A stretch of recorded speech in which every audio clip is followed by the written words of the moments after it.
Halo Rebahaners, dimanapun kalian berada, bagaimana kabarnya? Gimana? Masih suka nyebutin bulu hidung pakai 2 koin?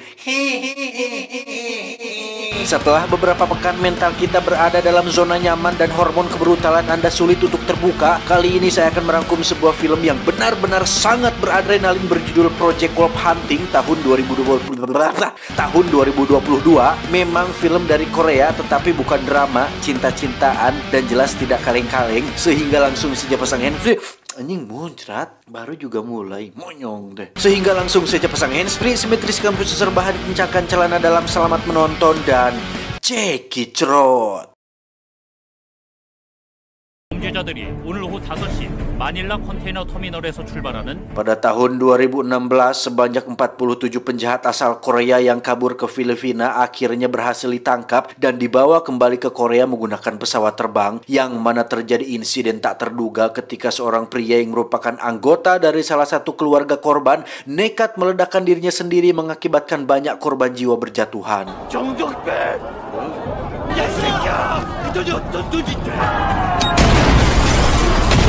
Dan kisah akan berfokus pada tahun ini, tahun 2022, ketika sebanyak 20 penjahat berhasil ditangkap dan akan dibawa pulang ke Korea. Namun mengingat kejadian di tahun 2016, pemerintah memutuskan untuk menggunakan kapal kontainer sebagai kendaraannya demi mencegah warga sipil atau keluarga korban melakukan bom bunuh diri seperti yang terjadi di adegan awal tadi. 이번 송환에는 강력 사건을 이번 호송에는 일반 시민이 접근할 수 없는 화물선 터미널. Yang perlu digarisbawahi adalah para penjahat ini bukanlah penjahat biasa dengan tindak kriminal ecek-ecek seperti mencuri ayam, sendal di masjid, main slot, atau tindakan ilegal yang kejahatannya tidak seberapa, tapi hukumannya sangat tidak masuk akal. Berbeda dengan pelaku korupsi yang sudah menyengsarakan begitu banyak umat, tetapi hukumannya lebih tidak masuk akal dan terkesan absurd dengan sel penjara yang enak, bahkan lebih nyaman dari kamar tidur saya saat ini.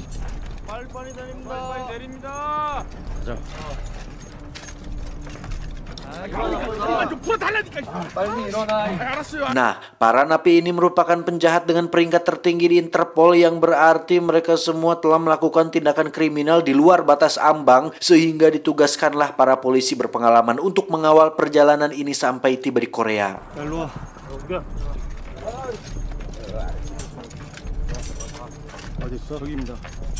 Dari sekian banyak tahanan, ada satu penjahat bernama Park Jung-do, kita panggil saja Jung-do, yang merupakan pelaku pemerkosaan dan pembunuhan terhadap lebih dari 30 wanita, di mana Jung-do yang memiliki tato di sekujur tubuhnya ini pun mengejek sang bapak kapten polisi bernama, kita panggil saja si kapten, ini beliaunya, sehingga Jung-do dihajar tepat di hadapan semua orang untuk menunjukkan bahwa jangan pernah main-main dengan para petugas polisi ini.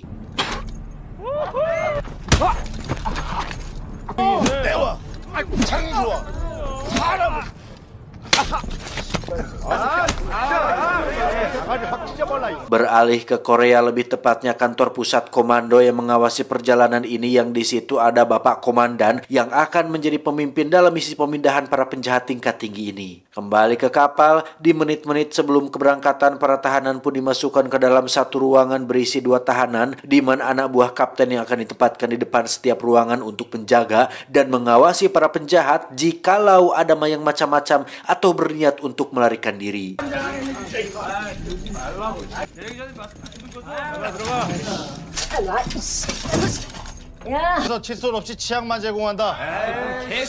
Selain ada Jung-do si penjahat bertato, di situ juga ada satu penjahat bernama Lee, yang dari sekian banyak penjahat yang ada di kapal ini, hanya Lee lah satu-satunya penjahat yang kalem, diam, dan belum mengatakan satu patah kata pun sejak kemunculannya. 변호사 선임 가능하고 아주 화려하시네. 오케이. Selain ada penjahat pria, ada juga penjahat wanita yang bernama Choi Meng-ju, kita panggil saja Yuli supaya lebih mudah menyebutnya, yang diketahui telah membunuh pasangan dan calon mertuanya dengan cara yang sangat keji dan tidak berperi kemanusiaan. 야, 살살하라고. 나 피부가 약하다고. 네, 관제센터에서 허가 떨어지는 대로 출항하겠습니다. 알았나? Di sisi lain, kita akan diperkenalkan pada seorang dokter bersama asistennya yang sengaja ditugaskan untuk ikut dalam kapal ini kalau ada tahanan yang sakit selama dalam perjalanan, yang mana si dokter ini bersikap cukup mencurigakan, terlebih lagi beberapa alat medis yang dibawanya sangat tidak wajar dan tidak lazim untuk dibawa oleh seorang dokter biasa.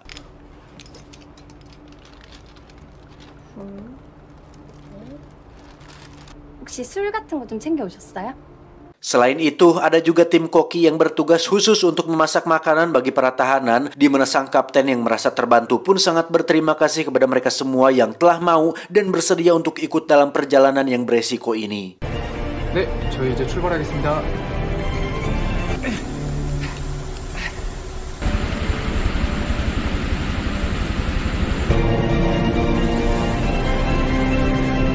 Setelah kapal berangkat, para koki pun mulai memberikan makanan kepada setiap tahanan termasuk kepada para petugas yang berjaga, di mana si dokter sendiri diam-diam pergi ke ruangan mesin dengan peta kapal yang sudah dibawanya, yang Anda semua pasti akan sangat dibuat terkejut saat mengetahui jika tak hanya penjahat peringkat tinggi saja yang dibawa di kapal ini, melainkan ada satu tahanan bernama Alpa yang sedang dalam kondisi tidur dan ditempatkan pada kotak kerangkeng besi, yang mana si dokter ini rupanya mendapat sebuah tugas rahasia untuk menyuntikkan obat bius setiap 6 jam sekali untuk membuat tahanan Alpa ini tetap tidur. 할 일만 하고 가시면 됩니다.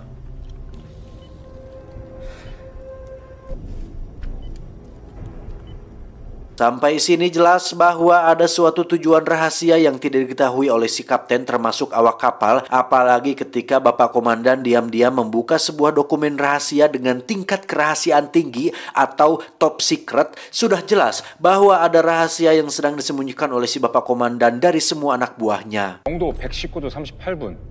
속도는 12노트로.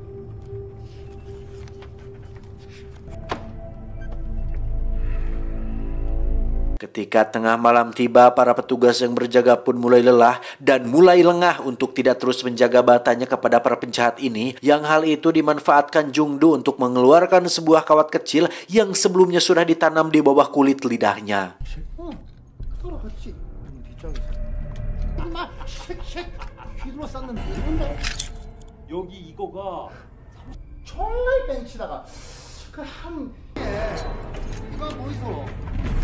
Di saat bersamaan kita kembali akan dikejutkan dengan sebuah fakta bahwa para koki ini rupanya bukanlah koki asli, melainkan rekan si Jungdu yang sama-sama penjahat kejam, di mana mereka sebelumnya sudah membunuh para koki asli dan menyamar sebagai mereka untuk bisa masuk ke dalam kapal ini.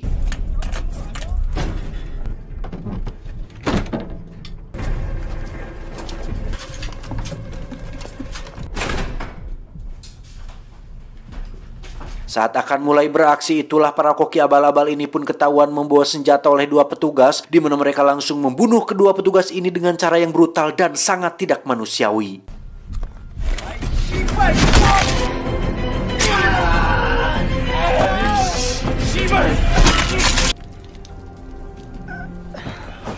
Setelah memasukkan jasadnya ke ruangan pendingin, mereka semua pun masuk ke ruangan kapten kapal dan membantai semua kru kapal, kemudian merusak semua alat komunikasi termasuk satelit, supaya kantor pusat tidak bisa mengetahui apa yang sedang terjadi.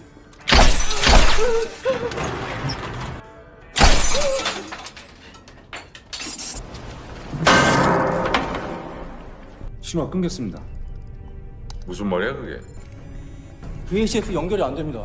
AIS 인마셋 둘 다 Kembali ke Jungdu yang berhasil memancing satu petugas untuk masuk, di mana Jungdu langsung menyerangnya dengan cara menggigit telinganya sampai putus, yang di saat bersamaan muncullah sebagian koki abal-abal yang membantai seluruh petugas yang berjaga di tempat ini, sehingga Jungdu bisa leluasa menghabisi satu petugas tersebut. Dan yang lebih edan lagi adalah dia benar-benar menikmati momen tersebut dengan cara menikam jantungnya secara perlahan dan mengencingi jasad tersebut dengan sangat nikmat dan sangat mecer sekali.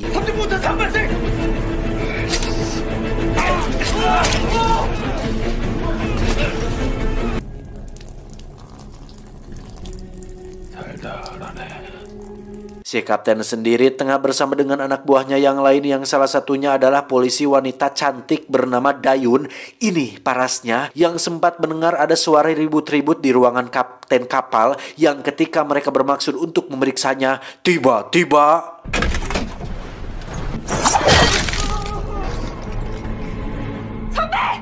Ya, terjadi baku tembak antara si kapten dengan si ketua koki abal-abal, di mana Dayun yang cantik jelita ini pun sungguh hebat ketika berani mengangkat senjata dan terlibat dalam momen berbahaya ini.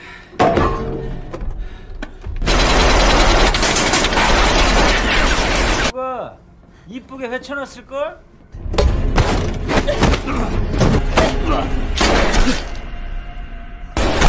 Setelah berhasil membunuh si ketua koki, Dayun pun mencoba untuk bertanya kepada satu kru kapal yang berhasil selamat mengenai apakah ada cara lain untuk menghubungi pusat, di mana si kru pun mengatakan bahwa ada telepon satelit di ruangan mesin yang merupakan satu-satunya cara agar mereka bisa menghubungi kantor pusat.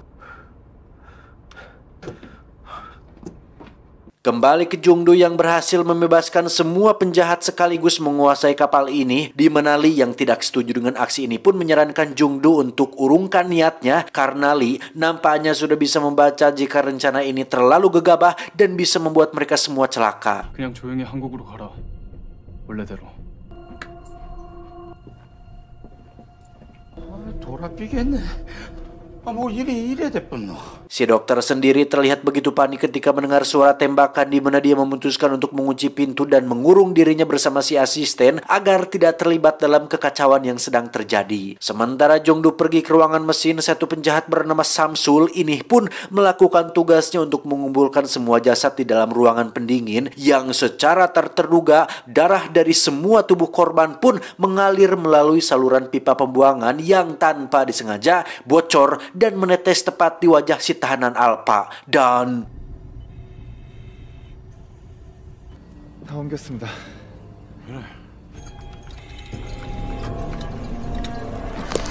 si kapten dan anak buah sendiri baru saja sampai di ruang para tahanan yang dipenuhi oleh darah milik anak buahnya sendiri, di mana Jungdu dan pasukan pun lebih dulu sampai di ruangan mesin untuk merusak telepon satelit dan membunuh semua kru yang ada di sana.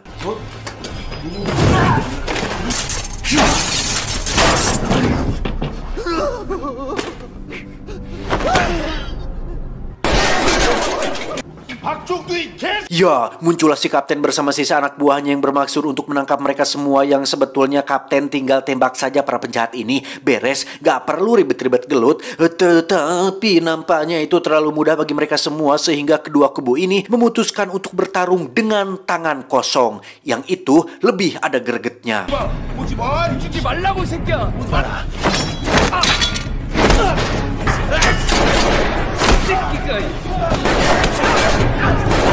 Ketika semua sedang sibuk berkelahi dan satu penjahat memilih untuk kabur, tiba-tiba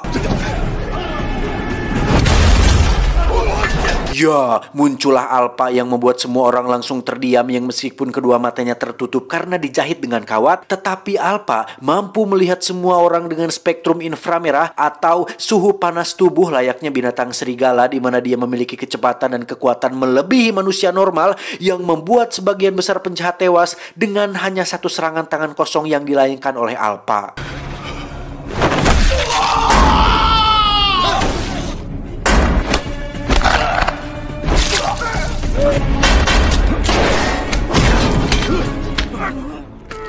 Dari sekian banyak film Korea, baru film ini dan film I Saw the Devil yang benar-benar secara vulgar menunjukkan kebrutalan edan-edanan yang tanpa ragu diperlihatkan kepada para penonton, yang sekelas penjahat seperti Jungdu saja memilih untuk kabur dengan menembak semua orang secara membabi buta.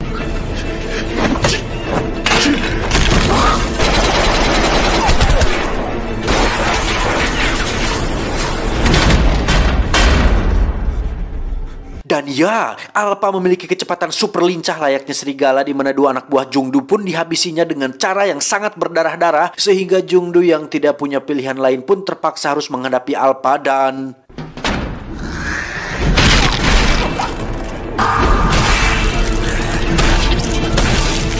tersisa Lee, si kapten, Dayun, dan kakek Napi. Mereka berempat pun dihampiri oleh Alpa, yang mana Lee berhasil menahan serangannya, sekaligus sempat melihat dan mengenali tanda nomor pada dadanya, yang sepertinya Lee mengetahui sesuatu yang tidak diketahui oleh semua orang.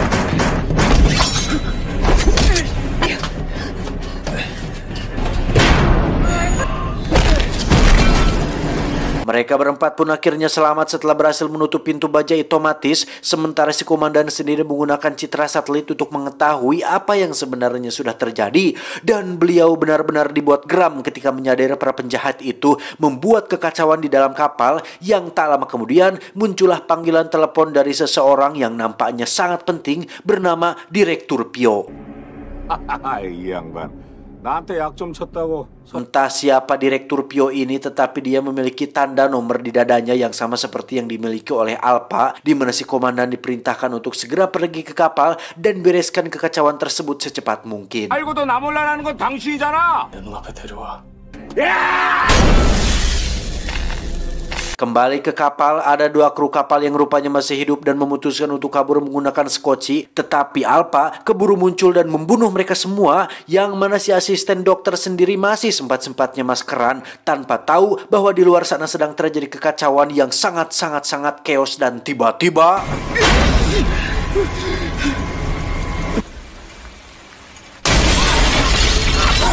saat kabur itulah si dokter tak sengaja bertemu dengan kapten dan kawan-kawan, yang karena saking ketakutannya si dokter pun keceplosan dan akhirnya jujur bahwa perjalanannya sebenarnya untuk membawa tahanan Alpha ke Korea, yang mana si dokter sendiri hanya dibayar untuk menyuntikkan obat bius setiap 6 jam sekali untuk membuat tahanan Alpha tetap tidur.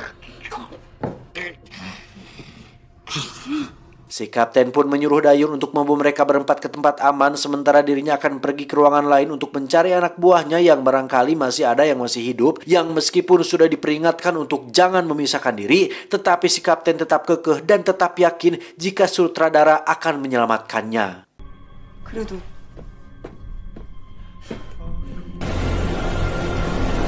Di ruangan lain kita akan melihat Samsul dan anak buah baru saja bertemu dengan Yuli dan asistennya, sementara satu polisi wanita sudah dalam kondisi terikat tanpa mereka semua menyadari jika ada sosok monster yang sebentar lagi akan menghampiri mereka semua. Dan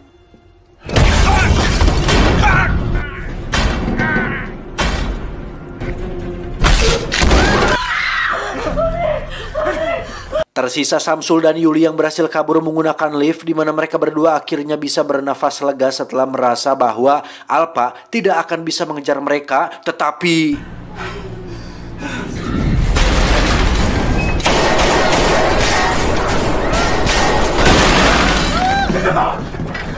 beruntung bagi Yuli karena berhasil diselamatkan oleh si kapten, tetapi Samsul harus bernasib naas ketika tak sempat keluar dari lift, yang karena kabel liftnya sudah rusak akibat tembakan tadi. Lift itu pun meluncur jatuh dengan Alpha dan Samsul yang masih berada di dalam sana.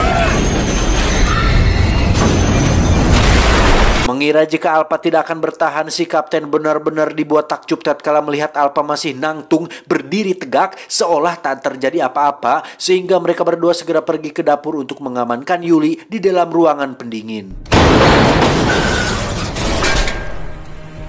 Dan ya, si kapten yang seorang manusia biasa pun harus duel dengan seorang monster yang memiliki kekuatan luar biasa, yang meskipun si kapten sempat berhasil memutuskan lengan kanan si Alpha, dia tetap tidak memiliki peluang untuk selamat dan harus tewas seperti semua anak buahnya.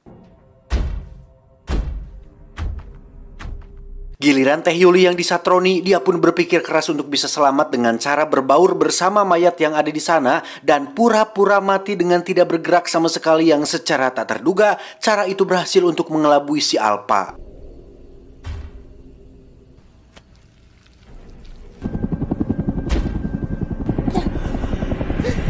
Lee dan 3 orang lain pun berhasil sampai di basement tempat di mana Alpha dikerangkeng, yang di situ Dayun menemukan sebuah berkas berisi asal-usul tahanan Alpha yang ternyata merupakan seorang tentara dari tahun 1943. 우리 할아버지 뻘이라고. 에휴, 말도 안 되는 소리를 하고 있어.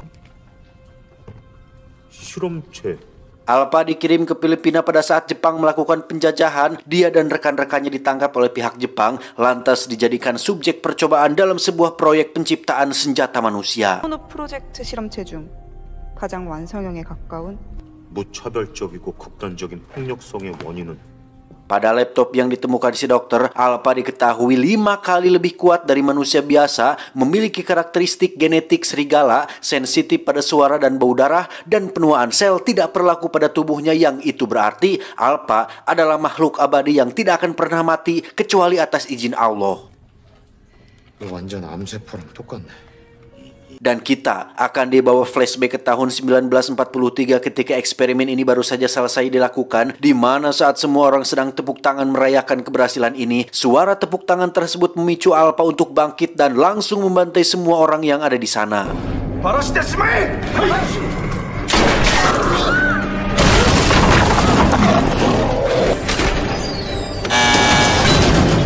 Kembali ke masa sekarang di mana si komandan bersama pasukan baru saja tiba di lokasi kapal. Pasukan yang dibawanya ternyata bukanlah tentara biasa, melainkan tentara khusus yang merupakan anggota organisasi rahasia, di mana mereka semua menyuntikkan semacam serum super soldier untuk meningkatkan fisik, kecepatan, dan kekuatan.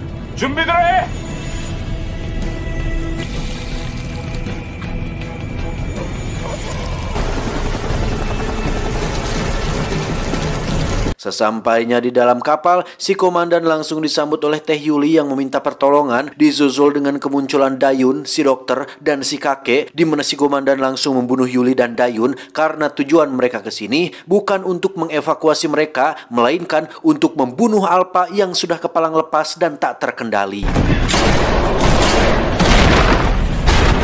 Tak hanya itu, kita pun akan dikejutkan dengan sosok Lee yang ternyata memiliki tanda serupa seperti Alpha dan Direktur Pyo, di mana Lee ini merupakan salah satu subjek percobaan yang sengaja ikut dalam rombongan penjahat untuk bisa menemukan si komandan dan organisasi rahasia yang telah membuatnya menjadi seperti ini.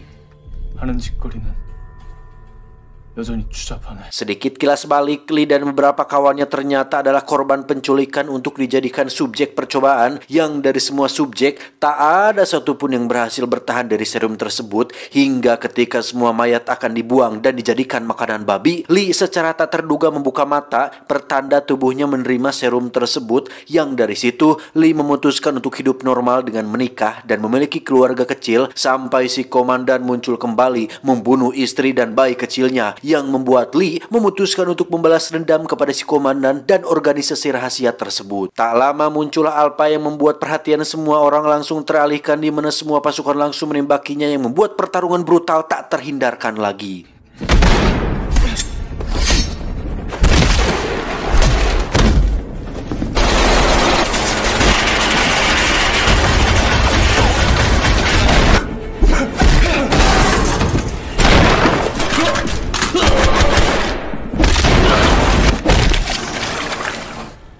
Dan ya, ekspresi santai yang ditunjukkan si komandan ternyata bukan tanpa alasan, karena ternyata beliau ini merupakan pengguna serum super soldier tersebut, di mana kekuatan fisiknya sudah ditingkatkan 2 kali lipat lebih tinggi dari subjek percobaan biasa, termasuk si Alpha, sehingga membuatnya mampu mengalahkan Alpha dengan cukup mudah.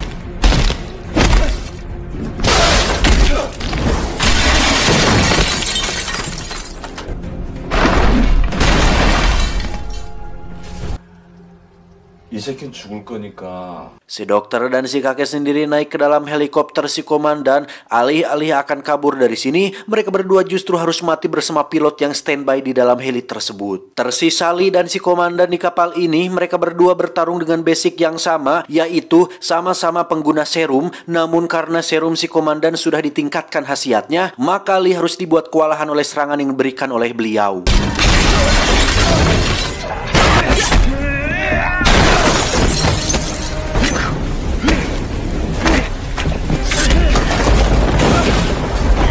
Dengan motivasi kuat ingin balas dendam dan ingin segera melunasi hutang ke warung Teh Yuli, si komandan akhirnya berhasil dibuat terluka parah oleh Lee, yang mana saat si komandan ditendang jatuh keluar dari kapal, Lee pun ikut terjun ke laut untuk menghabisinya di awang-awang.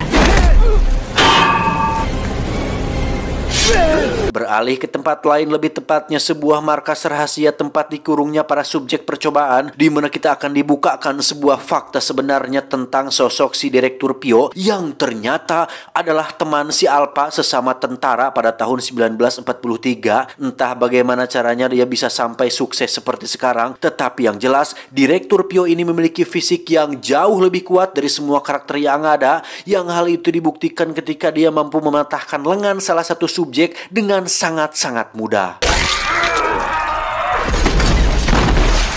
Dari semua subjek yang ada, Direktur Pio tertarik untuk menemui satu subjek yang masih belia alias masih di bawah umur, di mana subjek ini rupanya adalah anak kandung Sili yang batal dibunuh oleh si komandan karena ternyata anak ini mewarisi gen ayahnya yang seorang pengguna serum dan satu-satunya subjek yang terbentuk secara alami tanpa suntikan serum, sehingga jelas bahwa anak ini memiliki potensi untuk menjadi yang paling kuat dari yang lain termasuk Direktur Pio sendiri. Lee sendiri berhasil selamat sampai ke daratan Korea, di mana kisah nampaknya masih akan terus berlanjut di film selanjutnya karena Lee masih belum mengetahui jika anak kandungnya masih hidup dan menunggu untuk diselamatkan.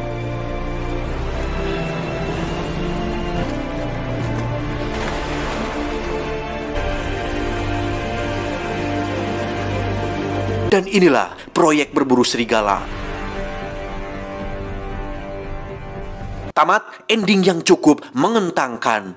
Luar biasa film ini. Saya kira ceritanya biasa saja, hanya mengisahkan tahanan yang berontak di dalam kapal, terus polisi dan kru bertahan hidup dari kejaran para penjahat. Tapi rupanya ada plot twist rahasia yang cukup mengejutkan, dan sepanjang film ini benar-benar disuguhkan kebrutalan dan adrenalin luar biasa yang pastinya membuat Anda yang menonton sambil makan pasti akan langsung sebel alias mual. Saya mah tidak dong, mental kuat seperti saya mah adegan berdarah-darah seperti ini mah biasa, paling di skip. Pesan yang bisa kita ambil dari film ini adalah orang terkuat bukanlah mereka yang menunjukkan kekuatan di depan kita, tetapi mereka yang memenangkan pertempuran yang tidak kita ketahui. Jangan berhenti ketika lelah, berhentilah ketika selesai. Ingat, mencintai diri sendiri berarti memahami bahwa kamu tidak perlu menjadi sempurna untuk menjadi baik. Saya John mewakili orang-orang terkuat di bumi mengucapkan terima kasih dan sampai jumpa di video selanjutnya. Adios, Karung Tebu Tutankhamun. Cuau, cuau, cuau.